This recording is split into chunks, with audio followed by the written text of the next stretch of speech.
Para este año 2011, el primer deseo de los asturianistes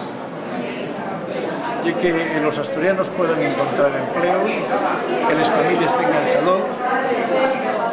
que las personas encuentren el su camino y no pasen el día angustiadas por la situación económica y en lo personal por la situación de los sus próximos en materia de salud o en materia económica. Y al margen de eso, el deseo de los asturianistas y especialmente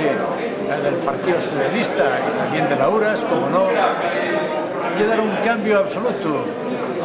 hacer, digámoslo así, una revolución pacífica en Asturias, porque las cosas no pueden seguir así. Son 30 años de fundirse el barco, de desastre, de agotarse las cosas. Vamos a peor. En estos 8 últimos meses tuvieron que emigrar 18.000 asturianos,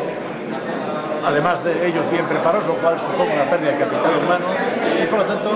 yo invito a todos los que nos escuchen, a todos los asturianos y a todas las asturianas a pensar en hacer una revolución de les ornes, allargar a esta gente fuera de la vida pública al menos por unos años, a su para que se regeneren fuera de ella, a todos, no solo a los que gobiernan, también a esa posición, a la risa que representen quienes están sentados en los bancos del Parlamento, digamos que sin hacer nada, y por lo tanto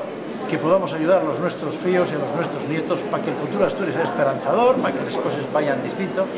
y para que esta patria que llamamos Asturias, que es la primera patria en España, porque ya existía antes de llegar aquí los romanos, somos la única comunidad que tiene un nombre propio en Cantabria, para que esta patria, digo que ya Asturias, siga siendo una patria, una madre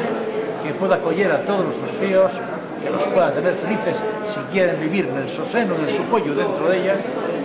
y que podamos todos gritar,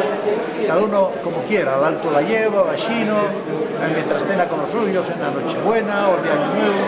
que podamos gritar, como nos apetezca, Puxe Asturias, porque Puxe Asturias no sea un grito de desesperación o un grito de llanto, sino un grito de futuro y un grito, una llamada de esperanza.